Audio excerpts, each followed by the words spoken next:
Good evening बच्चों। तो आज की क्लास होने वाली है अपनी भूमंडलीय सॉरी क्लास अपनी भूमंडलीय विश्व का बनना, भूमंडलीकृत विश्व का बनना। ठीक है, आपका पार्ट जे आपका भूमंडलीकृत विश्व का बनना। ठीक है, तो आज इस क्वेश्चन को देखेंगे जो आपकी वार्षिक परीक्षा होने वाली है। ठीक है, 2024-25 में। ठीक है, तो उसके अकॉर्डिंग अपने मोस्ट पॉइंट समझेंगे। जो भी पॉइंट आपके पेपर के दृष्टिकोण से उपयोगी होंगे उनको आज कंप्लीट करेंगे। ठीक है, तो अच्छे से समझेंगे ताकि आपको वहां पे याद नहीं करना पड़े। ठीक है, तो शुरुआत करते हैं।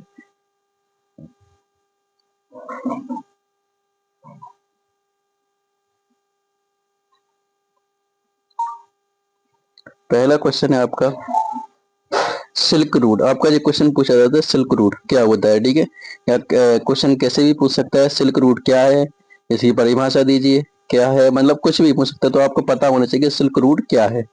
तो इसको आज देखते हैं क्या है। तो सिल्क रूट क्या है आपका, चीन को, जो आपकी चीन यानी चाइना है ना, आपने भारत का मैप तो देखा ही होगा। ठीक है, थोड़ा नहीं देखा तो आप यहाँ पे एक बार देख ले। तो यहाँ पे छोटा सा मैप बना लेते हैं इधर पे। यहाँ पे आप ये अपना भारत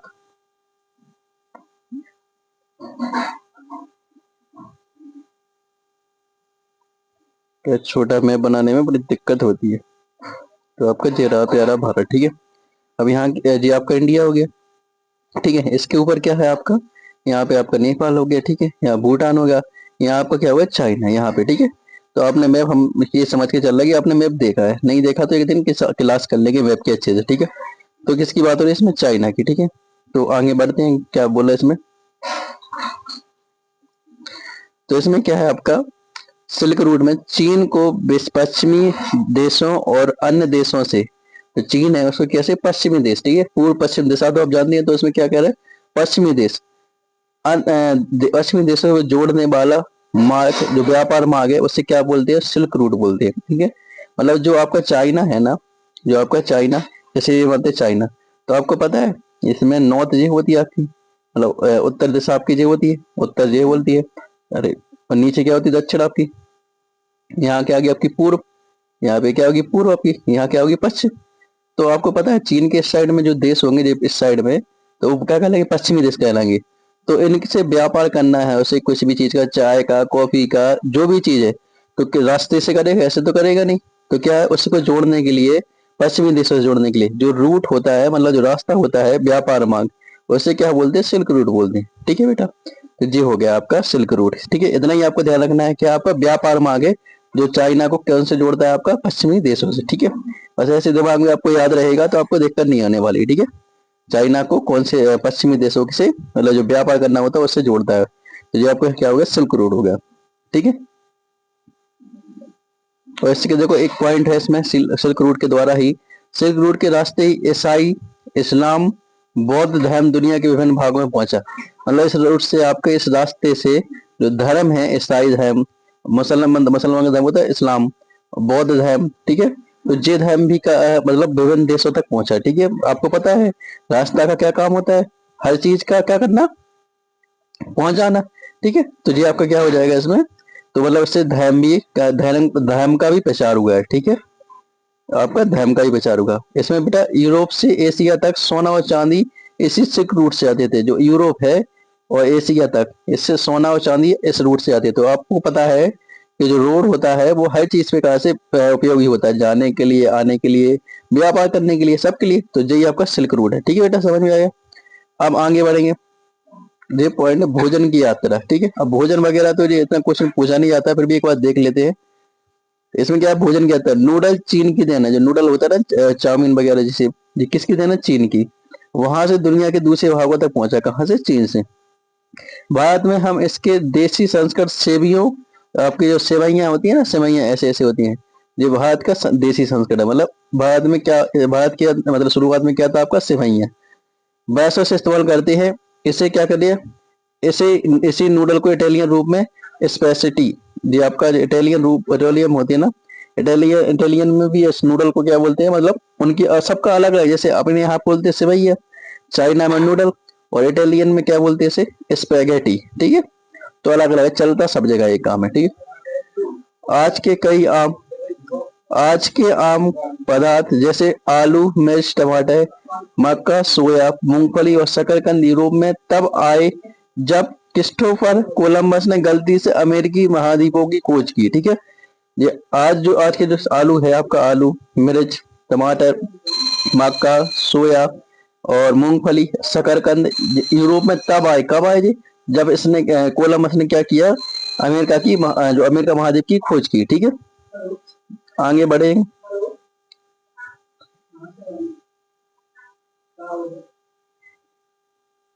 तो अब देखते हैं यहाँ पे 19वीं शताब्दी। 19वीं शताब्दी आपकी, 19वीं शताब्दी कब से थी आपकी, 1815 से 1914 तक। इसमें कुछ चीज देखेंगे जो आपके दृष्टिकोण से महत्वपूर्ण है। 19वीं सदी में दुनिया तेजी से बदल रही थी। क्या हो रही थी, तेजी से बदल रही थी। आपको पता है कि पहले कुछ और था, आज भारत कुछ और है। ठीक है, पहले मतलब पहले से बहुत सी चीजें बदल गई है। ठीक है, बदलाव वही आपका, जैसे पहले लाइट नहीं थी, अब लाइट आ गई है, पानी की दिक्कत थी, पानी की व्यवस्था हो चुकी है। ठीक है, मतलब बेहतर सुविधाएं मिली, वही है आपका बदलाव। तो इसमें क्या है, 19वीं सदी में दुनिया तेजी से बदल रही थी। इस अवधि में सामाजिक, राजनीतिक, आर्थिक और तकनीक, इसमें जो आपके सामाजिक, राजनीतिक, आर्थिक और तकनीकी क्षेत्र में बड़े जटिल बदलाव हुए। यही तो आपका समाज है। जैसे सामाजिक, जैसे राजनीति में क्या सिस्टम, राजनीति चेंज हुई आपकी, आर्थिक मतलब पैसा वगैरह की चीज, इसमें पैसे वगैरह का सिस्टम बदलाव, टेक्निक टेक्निक आई नई चीज। ठीक है, गाड़ी वाहन जैसे सब चीजें। ठीक है, तो इनका क्या हुआ, बदलाव हुआ आपका। उन बदलावों की वजह से विभिन्न देशों के रिश्तों के समीकरण में अभूतपूर्व बदलाव आए। अब आपके पास में कुछ चीज होगी, सामने वाले के पास नहीं होगी, तो आपको पता है या तो व्यवहार अच्छा होगा या खराब होगा। तो जो भी आपका क्या होगा, इसमें समीकरण बदले, मतलब उनके कुछ रिश्ते अच्छे बने, कुछ रिश्ते क्या हुए, खराब बने। आगे बढ़ेंगे बेटा। अर्थशास्त्री मानते हैं कि आर्थिक आदान प्रदान तीन प्रकार की होते हैं। जो अर्थशास्त्री किसे बोलते हैं, अर्थशास्त्री वो होता है बेटा जो अर्थशास्त्र यानी पैसे के बारे में बहुत अच्छी तरह से जानकारी रखता है। पैसा कैसे खर्च करना चाहिए देश को। और ये अर्थशास्त्री छोटे मोटे नहीं होते हैं, ये मतलब देश के लिए काम करते हैं कि देश को पैसे किस प्रकार से आए, किस प्रकार से किसी को दिक्कत नहीं होगी। ठीक है, जब सब देखता है, मतलब सब चीजें जो देश के लिए उपयोगी है और किस प्रकार से पैसे आ सकते हैं। ठीक है, और किस प्रकार से आपके खर्च करने हैं, तो ये क्या हो जाएगा आपका अर्थशास्त्री। इसमें अर्थशास्त्री क्या मानते हैं कि आर्थिक आदान प्रदान कितने प्रकार से होता है, तीन प्रकार से, मतलब जो है ना इनके अनुसार कैसे होता है। एक होता है आपका पैसे किस प्रकार से आते हैं, व्यापार का आदान प्रदान, अगर व्यापार होगा तब पैसे आएंगे, आएंगे कि नहीं आएंगे बेटा। श्रम का आदान प्रदान, अगर मतलब आपका जो श्रम मतलब श्रम में आप लोग का, जैसे हम लोग आ सकते हैं, इसमें से आप लोग मेहनत करेंगे, दूसरे देश में जाएंगे या कहीं पे जाएंगे तो पैसे मिलेंगे नहीं मिलेंगे, तब भी तो पैसे मिलेंगे आपको। तो क्या होगा, श्रम का आदान प्रदान। और पूंजी, इसमें पूंजी आप मतलब किसी ने कुछ चीज दी या कुछ लगाई, तो क्या होगा, वो आपकी पूंजी को, उसमें ही पैसा होगा। ठीक है, आगे वैश्विक अर्थव्यवस्था का निर्माण। इसमें क्या है आपका, वैश्विक अर्थव्यवस्था का निर्माण। ठीक है, वैश्विक अर्थव्यवस्था का निर्माण, इसमें क्या है, अब इसमें देखो वैश्व की बात हो रही, वैश्व मतलब पूरी पृथ्वी की बात हो रही, जो आपकी पृथ्वी है पूरी, इसमें जितने भी देश है, जितने महाद्वीप हैं, ऑस्ट्रेलिया, यूरोप, अफ्रीका, ये सब एशिया महाद्वीप, इन सब की बात हो रही है। अब किसकी बात हो रही है, अर्थव्यवस्था की, पूरे विश्व की। ठीक है, तो इसमें क्या है, इसमें क्या बता रहे, देखो वैश्विक अर्थव्यवस्था में क्या है आपका, यूरोप में भोजन उत्पादन और उपभोग का बदलता स्वरूप पारंपरिक तौर से हर देश के मामले आत्मनिर्भर बनना चाहता है, लेकिन यूरोप में आत्मनिर्भर होने का मतलब था लोगों के लिए घटिया क्वालिटी का भोजन मिलना। यूरोप क्या है आपको पता है, वहां पे बहुत सारी ठंडक होती है, मतलब उसका माहौल ही इस प्रकार से, जैसे यूरोप को समझे, जैसे आप देखें ये आपका पूरा पृथ्वी। ठीक है, ये यहाँ पे भूमध्य रेखा होगी, ये क्या होगी आपकी भूमध्य रेखा, ये बीच को पृथ्वी को दो भागों में बांट दिया। अब आपको पता है यहाँ पे एशिया महाद्वीप है पूरा, यहाँ पे ऑस्ट्रेलिया है, यहाँ पे क्या आपका अफ्रीका, यहाँ पे उत्तर अमेरिका, इधर पे क्या दक्षिण अमेरिका। अब ये वैसे वाले भाग को क्या बोलते हैं, यूरोप। ठीक है, कुछ इसमें रसिया का भाग आता है, कुछ इस साइड अमेरिका साइड का भाग आता है, तो ये क्या होता है आपका यूरोप। ठीक है, अब यहाँ का आपको पता है जो इसके पास में होंगे, जैसे आपको पता है इधर कर्क रेखा है, ये कर्क रेखा है इधर, और इधर क्या आपका मकर रेखा है। इस क्षेत्र में आपको पता है, कलर दूसरा ले लेते हैं यहाँ पे, ये पीला लेते। इस क्षेत्र में आपको पता है इधर पे गर्मी पड़ती है, उष्णकटिबंधीय क्षेत्र रहता है, कैसा रहता है, इस पर उष्णकटिबंधीय क्षेत्र रहता है कि नहीं रहता। यहाँ पे साढ़े यहाँ जीरो, यहाँ पे 0 डिग्री होगी, यहाँ पे कितने होगी आपके 23.5 डिग्री, क्या करेगा आपकी 23.5 डिग्री यहाँ से, यहाँ पे भी 23.5 डिग्री। तो जो वाला इस वाला क्षेत्र में क्या होता है आपको पता है, हर मौसम होते हैं, गर्मी रहती है। तो आपको पता है यहाँ पे फसल, हर प्रकार की फसल हो जाती है, क्योंकि तीनों मौसम मिलते हैं, गर्मी ठंडी और बारिश। तो यहाँ पे क्या हो जाती है, आपके सारे मौसम मिलते हैं, तो इस वजह से आपकी फसल होती है। लेकिन यहाँ पे आपको दिख रहा है, यहाँ पे क्या होता है, ठंडी बस होती है, क्या होती है ठंडी बस। तो यहाँ पे एक विशेष ही प्रकार की फसल होती है। अब जहाँ पे एक विशेष प्रकार की फसल हो तो खाने की दिक्कत होगी कि नहीं होगी, समझ में आ रही है आपको। और आपके जो अंग्रेज थे कहाँ के थे, यहीं के थे, इस वजह से वो इधर उधर घूम रहे थे, क्योंकि यहाँ पे सीजन ही थी। अपने भारत में तो हर चीज है, आपको ठंडक है, गर्मी है, हर चीज है, ठीक है। तो अब समझ में आई बेटा आपको पूरी तरह से कि यूरोप में क्यों दिक्कत हो रही थी खाने की, क्योंकि यहाँ पे क्या था, आपका ठंडा मौसम था, इस वजह से कुछ ही फसल हो पाती थी आपकी, ठीक है बेटा। आगे बढ़ दिए। यूरोप आत्मनिर्भर होने का मतलब था लोगों को घटिया क्वालिटी का खाना। अब यहाँ पे खाना कैसे मिले, उन लोगों की चीजें नहीं है। 18वीं सदी में यूरोप की जनसंख्या में भारी वृद्धि, अब यहाँ पे क्या हुई, जनसंख्या बढ़ गई, इसके कारण भोजन की मांग में भारी इजाफा हुआ। अब आप भोजन तो आप समझेंगे कि किस प्रकार की बात हो रही। जमींदारों के दबाव के कारण सरकार ने मक्के के आयात पर कड़े नियंत्रण लगा दी। अब क्या करे, बाहर से भी नहीं खरीद रही, क्या नहीं कर रही, आयात। अब बाहर से सामान नहीं खरीद, क्योंकि जो जमींदार थे, पैसे वाले थे, उन्होंने क्या किया, सरकार को मना कर दिया कि हम से चीजें खरीदे, ठीक है। इससे ब्रिटेन में भोजन की कीमतें और बढ़ गई। अब क्या होगी, देखो आपको पता है, अगर बाहर से चीज नहीं पहुंचेगी, जैसे बाहर से आपने आलू मंगाए, अगर आपके आलू क्या हुआ, आलू अगर बाहर से नहीं पहुंचे, सॉरी, बाहर से, अरे बाहर से नहीं पहुंचेंगे और यहाँ पे जो होंगे वो खत्म हो जाएंगे, कम बचेंगे, तो इसकी कीमत बढ़ेगी कि नहीं बढ़ेगी, बढ़ेगी बिल्कुल। लेकिन यहाँ से पूर्ति हो जाएगी तो कीमत नहीं बढ़ेगी आपकी। तो यहाँ पे क्या होगा, इससे ब्रिटेन में भोजन की कीमतें और बढ़ गई। इसके बाद उद्योगपतियों और शहरी लोगों ने सरकार को कॉर्न लॉ समाप्त करने के लिए बाधित कर दिया। अब वहां पे जो कॉर्न लॉ चल रहा था मक्का का, उस पे अब नहीं आयात करना है, क्या नहीं करना, आयात बाहर से नहीं खरीदना, उसे क्या किया, समाप्त करवाया। आगे बढ़े, इसमें देखो जो पॉइंट आपका है भी, कॉर्न लॉ को हटाने की प्रभाव, देखो अब क्या प्रभाव हुए। कॉर्न लॉ को हटाने का मतलब था कि ब्रिटेन में जिस भाव पर भोजन का उत्पादन होता था, उससे कहीं सस्ते दर पर उसे आयात किया जा सकता था। मतलब जो ब्रिटेन में आपका सामान उत्पादित हो रहा, उसमें लगती थी बहुत पैसे, क्योंकि वहां पे माहौल, अब पता है आपको ठंडी चीज है, वहां पे आपको बहुत देख रेख की जरूरत होगी, तो पैसा भी खर्च होगा कि नहीं होगा आपका। तो क्या होता था वहां पे, क्या होता था, बहुत पैसे लगते थे। उससे अच्छा था क्या थे, वो आयात कर ले, मतलब बाहर किसी देश से खरीद ले। ब्रिटेन के किसानों द्वारा उगाए जाने वाले अनाज इस स्थिति में नहीं थे कि सस्ते आयात, क्या नहीं थे वो, ब्रिटेन के किसानों द्वारा उगाए जाने वाले अनाज इस स्थिति में नहीं थे कि सस्ते आयात के आगे टिक सके। मतलब वो लोग जो उगाते थे उन्हें बहुत पैसा लगाना पड़ता था, इस वजह से उन्हें महंगी कीमत में बेचना ही पड़ेगा। अब बाहर से ले लूंगे, आपको पता है कि आपका जो अनाज वगैरह है, इसको कैसा मौसम टेम्परेचर चाहिए होता, इसको ठंडा भी चाहिए होता और गर्म भी चाहिए होता। आपको पता है, जैसे आप शुरुआत में फसल आपकी अभी अभी के मौसम में आपकी जो ठंडी चल रही है, आपने गेहूं बो दिया, इस टाइम पे क्या टेम्परेचर आपका, आपका टेम्परेचर जो है ठंडा है, और ठंडे में क्या होता है, इसको चाहिए होता शुरुआत में ठंडा मौसम चाहिए होता, और पकने के लिए किसी क्या चाहिए होता है, गर्म मौसम। तो अपने यहाँ पे तो है, तो अपने यहाँ पे हो जाएगी, तो अपन को कोई दिक्कत नहीं। लेकिन वहां पे तो ठंडा ही ठंडा मौसम है, हो पाएगी, वहां पे नहीं हो पाएगी। इस वजह से वहां पे महंगी थी फसल, क्योंकि कुछ लोग उगा पाते थे बड़ी दिक्कत से। आगे बढ़े, इसमें क्या है, खेती की जमीन का एक बड़ा हिस्सा खाली छोड़ दिया गया और लोग भारी संख्या में बेरोजगार हो गए। लोग एक बड़ी संख्या में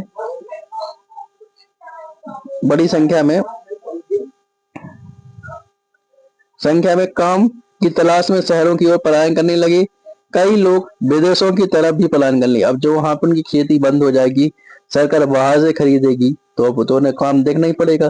तो क्या करने लगे, जो किसान थे वो कहाँ पलायन करने लगे, सिटी की ओर, ताकि कुछ काम मिल सके। अब आगे बढ़ते हैं आप, अब क्या आपके इम्पोर्टेंट है, मीट का व्यापार। मीट क्या होता है आपका, मांस, ठीक है, मांस का क्या व्यापार करते थे। पहले क्या होता था बेटा, जो 1870 तक क्या करते थे, वो जानवरों को जिंदा ही अमेरिका से यूरोप, मतलब अमेरिका से जानवर है कहाँ पे, यूरोप ले जाते थे, कहाँ, जहाजों के द्वारा, मतलब शिप पे ले जाके। तो क्या होती थी परेशानियां, बहुत जानवर ले जाओ आप, तो क्या हुआ, जगह लेंगे वो लोग, और कई जानवर रास्ते में बीमार हो जाते थे, कुछ तो मर ही जाते थे। इसके लिए क्या हुआ आपको, यूरोप के ज्यादातर लोग मीट के लिए, अब कहा वहाँ पे जानवर भी सरवाइव नहीं कर पाते, मतलब जिंदा नहीं रह पाते थे, क्योंकि आपको पता है टेम्परेचर खतरनाक था वहां का, ठंडा रहता था हमेशा। तो कहाँ से ले जाते थे, अमेरिका से। तो क्या हुआ इसमें आगे, क्या हुआ टेक्निक का फायदा इसमें, रेफ्रिजरेशन टेक्नोलॉजी से तस्वीर बदल गई। आप जानते हैं इसको बोलते हैं, आपका जो रेफ्रिजरेटर था आपके घर में, उसकी बात हो रही है। अब जानवरों को अमेरिका में हलाल किया जा सकता था। अब क्या करते थे, मारते थे जानवरों को, कहाँ पे, अमेरिका में। और प्रोसेस्ड मीट को यूरोप ले जाया जाता था, और क्या कहते, मार के जानवर का मांस है उसे ले जाया जाता था। इससे शिप में उपलब्ध जगह का बेहतर इस्तेमाल संभव हो सकता था, जगह तो मतलब शिप में रख लेते थे अच्छे से। इससे यूरोप में मीट अधिक मात्रा में उपलब्ध होने लगा और कीमतें गिर गई। ठीक है, ये तकनीक का उपयोग ने अलग ही कर लिया। ठीक है, क्या करें, अब जानवर को मारना, अब हटाओ इस पॉइंट को, आगे देखते हैं।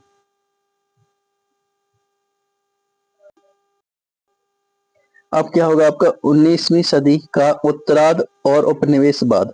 अब 19वीं सदी के लास्ट की बात हो रही है आपकी, अंत में क्या हुआ, उपनिवेशवाद। अब देखो, एक तरफ व्यापार के फैलने से यूरोप के लोगों की जिंदगी बेहतर हो गई। अब क्या हो गया, जो व्यापार फैला, व्यापार से क्या हो गया, यूरोप के लोगों की जिंदगी अच्छी हो गई। दूसरी तरफ उपनिवेशों के लोगों पर इसका बुरा प्रभाव पड़ा। ठीक है, कुछ लोगों पे बुरा प्रभाव तो कुछ लोगों पे अच्छा पड़ता ही है हमेशा। क्या होगा देखो, जब अफ्रीका जब अफ्रीका के आधुनिक नक्शे को गौर से देखेंगे तो आपको पता चलेगा कि ज्यादातर देशों की सीमाएं सीधी रेखा में हैं। ऐसा लगता है जैसे किसी छात्र ने सीधी रेखाएं खींच दी हों। 1885 में यूरोप की बड़ी शक्तियां बर्लिन में मिली और अफ्रीकी महादेश को आपस में बांट लिया। इस तरह से अफ्रीका के ज्यादातर देशों की सीमा सीधी रेखाएं बन गई।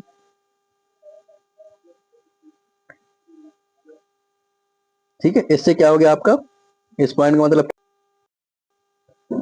तो क्या हुआ आपका, इससे आपका क्या हो गया, उसके जो नक्शा था, उसका नक्शा का पूरा नक्शा ही बिगड़ गया। ठीक है, फायदा हुआ और इसका नुकसान भी हुआ। आगे बढ़े इसका। अब आपका जब बहुत पूछा जाता है आपका रेंडा पेस्ट या मवेशी पे लैक। देखिए क्या है आपका, रेंडा पेस्ट या मवेशी क्या है आपका, तो देखते हैं। रेंडा पेस्ट मवेशियों में होने वाली एक बीमारी है। ये क्या है आपकी, मवेशी यानी जानवरों में होने वाली एक बीमारी है। अफ्रीका में रेंडा पेस्ट के उदाहरण से पता चलता है कि किस तरह से एक बीमारी किसी भूभाग में शक्ति के समीकरण को भारी तौर पर प्रभावित कर सकती है। जब बीमारी क्या होती है आपकी, कहाँ पे हुई थी आपकी, अफ्रीका में। ठीक है, क्या हुआ था इसमें देखो, अफ्रीका वैसा महादेश था जहां पर जमीन और खनिज की अकूल भंडार था।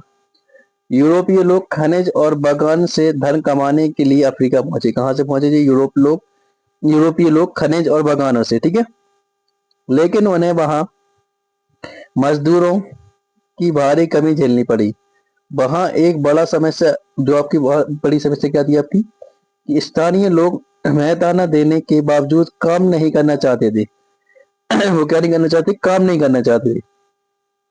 दरअसल अफ्रीका की आबादी बहुत कम थी, वहां पे क्या था, कम लोग थे अफ्रीका में। वहां उपलब्ध संसाधनों की वजह से लोगों की जरूरतें आसानी से पूरी हो जाती थी। लोग कम थे और वहां पे जो जरूरतें थी उन्हें, उनकी खाने पीने की पूरी हो जाती थी। तो वो काम क्यों करेंगे, आदमी काम क्यों करते हैं, खाने पीने के लिए। ठीक है, तो अफ्रीका वादी में लोग कम थे और सामान बहुत था, इस वजह से क्या करते थे, वो काम नहीं करते थे आसानी से। उन्हें इस बात की कोई जरूरत नहीं थी कि पैसे कमाने के लिए काम करें। अब जब उनको मिल ही रहा है खाने के लिए तो क्यों पैसा कमाएंगे। तो इसमें क्या है आगे आपका, लोग लोगों पर इतना अधिक यूरोपीय लोगों ने अफ्रीका के लोगों को रास्ते पर लाने के लिए तरीके अपनाए। अब जो यूरोपीय लोग थे, अब उन्होंने क्या किया, अफ्रीका के जो लोग थे वो क्या थे, आलसी थे, मतलब वो काम नहीं करते थे, उन्हें खाना मिल जाता था। तो यूरोप के लोगों ने क्या किया, लोगों पर इतना अधिक टैक्स लगाया कि उसे केवल वो ही अदा कर पाते थे जो खानों और बागानों में काम करते थे। मतलब जो काम करेगा वही टैक्स चुका पाएगा, इतना करना वो किया। उत्तराधिकार के कानून को बदल दिया। उत्तराधिकार मतलब जो आपके बाप के मतलब बाप की जमीन है वो आपके लड़का को मिलेगी, उनके लड़का को मिलेगी, तो इसने क्या किया, इन्होंने बदल दिया। अब किसी भी परिवार का एक ही सदस्य जमीन का उत्तराधिकारी बन सकता था। इससे अन्य लोगों को मजदूरी पर बाध्य होना पड़ता, एक ही बनता था उसमें। खान खान में काम करने वाले मजदूरों को कैंपर के भीतर ही रखा जाता था और उन्हें खुला घूमने की छूट नहीं थी। उन्हें वहीं पे पूरा काम करवाते थे, खुला नहीं घूमने देते थे। अब है आपका यहाँ पे रिंडरपेस्ट। अब रिंडरपेस्ट क्या होगा फिर को देखते हैं। आपने वो तो देख लिया, रिंडरपेस्ट क्या है, बीमारी है जो किससे होती है, जानवरों को। अब इससे क्या मतलब क्या होगा, रिंडरपेस्ट अफ्रीका में आगमन 1880 के दशक के आखिर में हुआ था। कब हुआ था, 1880 के दशक के आखिर में। यह बीमारी उन घोड़ों के साथ आई, किनके साथ में, घोड़ों के साथ में आई, जो ब्रिटिश एशिया से लाए गए थे। जो कहां से लाए गए थे, ब्रिटिश एशिया से लाए गए। ऐसा उन इटालियन सैनिकों की मदद के लिए किया गया था जो पूर्वी अफ्रीका में एरिटिया पर आक्रमण कर रहे थे। रिंडरपेस्ट पूरे अफ्रीका में किसी जंगल की आग की तरह फैल गई। अब ये बीमारी क्या होगा, पूरे में फैल गई। आपको पता है कब जंगल में आग लग जाए तो कितनी तेजी से फैलती है। तो इसी प्रकार से ये बीमारी फैल गई, जैसे आपकी अभी कोरोना हुई थी, ठीक है, कोरोना फैल रही थी ना ऐसे, इसी प्रकार 1892 आते आते यह बीमारी अफ्रीका के पश्चिमी तट पर तक पहुंच चुकी थी। 1892 तक कहाँ पहुंच गई थी, अफ्रीका के पश्चिमी तट पर। और इस दौरान रिंडरपेस्ट ने अफ्रीका के मवेशियों की 90% तक, 90% मतलब हर जान पाए, अगर 1 लाख है तो 90,000 जानवर मर गए थे, मतलब इतनी खतरनाक हुई थी। अफ्रीकियों के लिए मवेशियों का नुकसान होने का मतलब था रोजी रोटी खतरा, क्योंकि वो किससे खाते थे, नहीं, मवेशियों से। अब उनके पास खाने और बागानों में मजदूरी के अलावा कोई चारा नहीं था। अब क्या है, उनके पास जानवर नहीं थे तो कैसे उनका मतलब गुजारा भत्ता हो, तो क्या करना पड़ता था उन्हें, अब बागानों में काम करना पड़ता था। इस तरह से मवेशियों की एक बीमारी ने यूरोपियन को अफ्रीका में अपना उपनिवेश फैलाने की मदद की। अब जो यूरोप थे, आपको पता है यूरोप कौन थे, अंग्रेज। और अंग्रेजों ने क्या किया, इसका फायदा उठाया। अब लोग काम नहीं कर रहे थे, उनके जानवर थे ना, उससे खा लेते थे वो। तो उन्होंने क्या किया, अब उन्हें काम करना पड़ रहा है, जो उनके पशु थे खत्म हो गए उनकी, ठीक है। अब आगे बढ़ते, बंधुआ मजदूर का पलायन। इस बंधुआ मजदूर कौन होते हैं, आप बंधुआ मजदूर क्या होते हैं आपके, वैसे मजदूर जो किसी खास मालिक के लिए किसी खास अवधि के लिए काम को प्रतिबद्ध होते हैं। मतलब उनकी खास अवधि निश्चित रहेगी, तब तक वो काम करेंगे तो करेंगे, ठीक है। तो ये क्या होते हैं आपके बंधुआ मजदूर का, ठीक है, बंधुआ मजदूर होते हैं। अब इनका पलायन कैसे होगा, आपको पलायन का पता तो है ही। क्या होता था आपको, आधुनिक बिहार, उत्तर प्रदेश, मध्य भारत, तमिलनाडु, सूखाग्रस्त इलाकों से कई गरीब लोग बंधुआ मजदूर बन गए। इन लोगों को मुख्य रूप से कैरिबियन आइलैंड, मॉरिशस और फिजी भेजा गया। किस लिए, कई सिलोन मलाया भी भेजा गया, मतलब काम करने के लिए, ठीक है। क्योंकि काम को मिल नहीं रहा था, सूखा पड़ गया था, तो क्या कहते हैं, बाहर भेजा गया। और बंधुआ मजदूर आपको पूछा जाता है, पूछा भी जा सकता है कि कौन होते हैं, तो ये होती है आपके जो एक निश्चित समय के लिए क्या होते हैं, किसी मालिक के लिए क्या कहते हैं, प्रतिबद्ध होते हैं, ठीक है। आगे बढ़ते हैं। एक और पॉइंट समझेंगे आपका, भारतीय व्यापार उपनिवेश और वैश्विक सिस्टम। मतलब जो भारत का व्यापार उपनिवेश और वैश्विक सिस्टम में क्या कैसा योगदान है, वो चीज समझेंगे इस पे। इसमें क्या है आपका, भारत में उम्दा कॉटन के कपड़े वर्षों से यूरोप निर्यात हो रही है। मतलब जो भारत में कपड़े बनते थे किसके, आपके कॉटन के, ठीक है, वो कहाँ पे, यूरोप में निर्यात होती है। क्योंकि आपको पता है यूरोप में क्या है, बहुत ठंड पड़ती है। लेकिन इंडस्ट्रियलाइजेशन के बाद स्थानीय उत्पादकों ने ब्रिटिश सरकार को भारत से आने वाले कॉटन के कपड़ों पर प्रतिबंध लगाने के लिए बाध्य किया। क्या किया, ब्रिटेन ने, वो अपना, जो आपको पता अंग्रेज थे वो अपना फायदा देखते थे, तो इनने क्या किया, प्रतिबंध लगा दिया। इससे ब्रिटेन में बने कपड़े भारत के बाजारों में भारी मात्रा में आने लगे। क्योंकि उनने क्या किया था, आप भारत के जो बुनकर थे उन पे क्या किया, बहुत कड़े नियम लगा दिए, महंगी कर दिए, सब कुछ कर दी। और अपना जो उनने अपना इंडस्ट्रियलाइजेशन किया था, वहां पे कपड़े बनाए थे, वो कहाँ पे लाने लगी थी, भारत में, सस्ती कीमतों पर। तो क्या हुआ, इससे 1800 में, जो आपके सन 1800 में है, भारत के निर्यात में पहले कितना 30% हिस्सा किसका था, कॉटन का। 1815 तक क्या गिर गया, कितना बचा, 15% बचा, आधा गिर गया सीधा सीधा। और 1870 आते आते यह 3% रह गया। 1800 में 30% था, 1815 में 15 बचा, और 1870 तक कितना बचा, 3%। मतलब इतना गिर गया। किससे? जो औद्योगिकरण कहाँ पे हुआ था, ब्रिटेन में। ठीक है, तो ये आपका इससे अर्थव्यवस्था में ये प्रॉब्लम हुई। आगे बढ़ेंगे। नेक्स्ट है आपका युद्ध काल की अर्थव्यवस्था। जो युद्ध काल में क्या हुआ, ठीक है, युद्ध काल में कैसी अर्थव्यवस्था, मतलब क्या होगा, आपको पता होगा युद्ध है, युद्ध में क्या होगा आपका, पहले विश्व युद्ध में, जो पहला विश्व युद्ध हुआ था आपका 1914 में, पूरी दुनिया के कई मायने में झकझोर कर रख दिया। आपको पता है युद्ध होगा तो नुकसान दोनों तरफ का होगा। क्या होगा इसमें, लगभग 90 लाख लोग मारे गए और 2 करोड़ लोग घायल हो गए। अब इतने बताओ, इतने लोग क्या हो गए, घायल होंगे, मारे जाएंगे, तो अर्थव्यवस्था का नुकसान होगा कि नहीं होगा।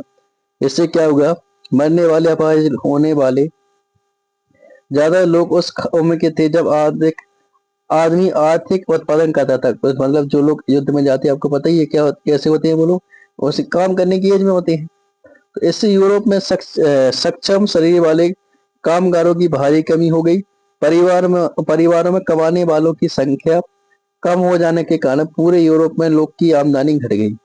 अब घटी जाएगी, आपको पता है, जब काम नहीं करेंगे घर पे तो क्या हो जाएगा, आमदनी घट जाएगी, और इससे कैसे किसकी घटेगी, पूरे देश की। ठीक है, तो ये होगा। और आपको पता है युद्ध में क्या ज्यादातर क्या गए थे, पुरुष गए थे, और काम भी कौन करते थे, आपको पता है, पुरुष। ठीक है, तो क्या होगा, पूरी अर्थव्यवस्था बिगड़ गई युद्ध से। विश्वव्यापी मंदी। अब विश्वव्यापी मंदी क्या है आपकी, आपको पता है, विश्व की बात हो रही है, तो आपकी पूरी पृथ्वी में जितने भी आपके महाद्वीप हैं आपकी, उन सब की बात हो रही। अब मंदी से क्या अर्थ होता है आपका, इस चीज को समझे। तो आपकी जो मंदी होती है,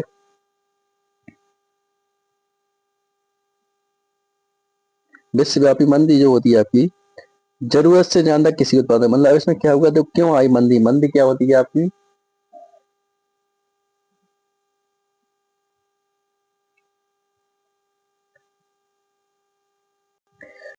ठीक है, मंदी से आपका असर दो प्रकार से होता है। ठीक है, या तो आपकी चीज क्या हो जाए, बहुत कम ही पड़ जाए, या फिर क्या हो जाए आपकी, काफी मात्रा में आ जाए आपकी। ठीक है, काफी मात्रा हो जाए उस चीज की, ठीक है, तब मंदी पड़ती है। ठीक है, कमी हो जाएगी तब भी क्या होगी, मंदी पड़ जाएगी उस चीज की। चीज कीमतें बढ़ जाएंगी आपकी, क्या हो जाएंगी, कीमतें बढ़ जाएंगी। और कमी हो जाएगी तो क्या हो जाएगा आपका, तो भी आपकी क्या मतलब बढ़ोतरी हो जाएगी, तो तब भी आपकी क्या हो जाएगी, मंदी आ जाएगी, या उस चीज की कीमतें घट जाएंगी फिर। ठीक है, दो प्रकार से आती है। अब इस चीज को समझेंगे। इसमें क्या हुआ, अवश्यव्यापी मंदी में आपका जरूरत से ज्यादा किसी उत्पादन, इसमें क्या किया, आपको पता है युद्ध के बाद में क्या हुआ था, सब कुछ अस्त व्यस्त हो गया था। तो क्या किया उन लोगों ने, जरूरत से ज्यादा किसी का उत्पादन किया इन लोगों ने। 1920 में क्या हुआ, दशक में जरूरत से ज्यादा किसी का उत्पादन किया। इससे क्या होगा, किसी की अब कीमतें गिर जाएंगी कि नहीं गिर जाएंगी, जब किसी बहुत ज्यादा हो जाएगी तो कीमतें गिरेंगी कि नहीं गिरेंगी। तो क्या होगा, किसी की कीमतें गिर गई। किसानों ने इसकी भरपाई के लिए और भी अधिक उत्पादन शुरू किया। अब किसानों को जब जैसे कम पैसा मिलेगी फसल के लिए, तो और भी उगाएगा, कि उसकी अब जरूरत नहीं हो पा रही तो और उगाएगा कि और पैसा मिल जाए उसे। इस कारण बाजार में कृषि उत्पादनों की बाढ़ आ गई, जिससे कीमतें और नीचे गिरी। खरीदारों की कमी के कारण कृषि उत्पादन में सड़ने लगे। अब ज्यादा अधिकता हो जाएगी तो किसी सड़ जाएगी नहीं, कौन खरीदेगा, फिर रखा ही रहेगा माल। तो इससे भी एक मंदी होगी किसी की, ठीक है, सड़ जाएगा, सड़ने लगा।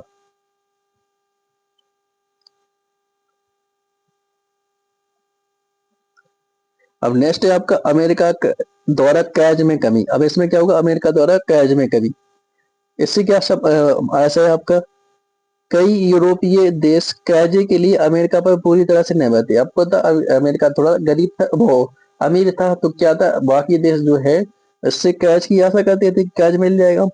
लेकिन अमेरिका के साहूकार थोड़ी ही बात पर घबरा दिखाने लगते थे। जो पैसा वाले थे वो क्या करते थे, डरने लगते थे। 1928 की शुरुआती 6 महीनों में अमेरिका द्वारा दी गई कर्ज की राशि में $100 करोड़, लेकिन एक साल के भीतर यह राशि घट के कितनी बची, 24 करोड़ रह गई। पहले इतना दे देते थे वो लोग, 100 करोड़ तक, लेकिन फिर कितनी बची, 24 करोड़। अमेरिका द्वारा हाथ खींचे जाने के कारण कई देशों में क्या हुआ, अर्थव्यवस्था का बुरा असर हो गया। आपको पता है कुछ लोग क्या करते हैं, पैसे लेके क्या करते हैं, अपना काम करते हैं, पैसे लेके अपना काम करते हैं। लेकिन अब उन्हें पैसा ही नहीं मिलेगा, मतलब पैसे नहीं मिलेगा तो काम कैसे हो पाएगा उनका। तो क्या होगा, इससे भी आपकी क्या होगा, मंदी हुई, ठीक, काम नहीं हो पाए। हाँ भाई, आपका इसमें ब्रिटेन बुश इंस्टीट्यूशन 1944 आपकी पूछी जाती है, इंपोर्टेंट है काफी, ठीक है, तो इसको भी समझो। क्या हुआ 1944 की जुलाई में अमेरिका के न्यू हैम्पशायर के ब्रिटेन बुश नामक इस जगह पर United nation monetary and financial conference हुआ। इस कॉन्फ्रेंस के इंटरनेशनल मॉनिटरी फंड की स्थापना हुई। यहाँ पे क्या हुई आपकी इंटरनेशनल मॉनिटरी फंड IMF, ठीक है, IMF होता है इसका शॉर्ट फॉर्म।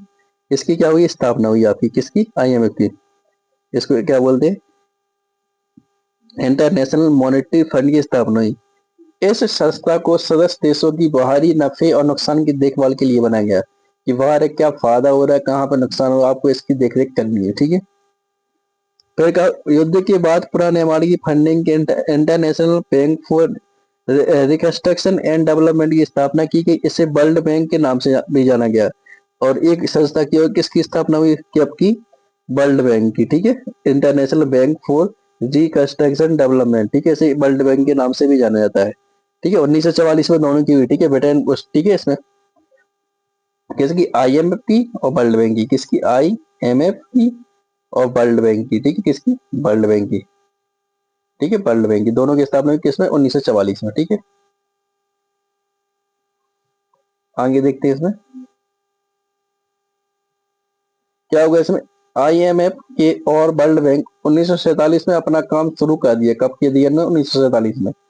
इन संस्थाओं से लिए जाने वाले निर्णयों को पश्चिमी औद्योगिक शक्तियां कंट्रोल करती थी। अहम मुद्दों पर तो अमेरिका का वोट वीटो चलता था। क्या का, अमेरिका का इसमें ज्यादा था, मतलब वो चलता रहता था, दबदबा। ब्रिटेन वुड्स सिस्टम का आधार था कि विभिन्न मुद्दों के लिए एक निर्धारित विनिमय दर डॉलर की कीमत को सोने की कीमत से जोड़ा जा गया, जिसमें एक आउंस सोने की कीमत $35, अन्य मुद्राओं को डॉलर के मुकाबले अलग अलग निर्धारितों पर रखा गया। इसका कहने का मतलब क्या है, आपका IMF और वर्ल्ड बैंक की स्थापना हुई 1944 में। और इसका क्या काम था, देख रेख करना था, मतलब जो आपको जिसको लोन चाहिए लोन देना, आपको मतलब जो आपकी अर्थव्यवस्था में मंदी पड़ी थी तो उसको क्या करना, सुधारना था, इसका मेन काम, ठीक है, आपका इसका ब्रिटेन बुश का ये क्या करना था, जो मंदी हुई थी आपकी उसको सुधार करना था, उद्योग को पैसे दें, ठीक है, उद्योग को क्या करते पैसे दें, देख रेख करें सबकी, ठीक है, तो ये काम था इनका। तो यहाँ ये आपका पार्ट समाप्त होता है, ठीक, धन्यवाद।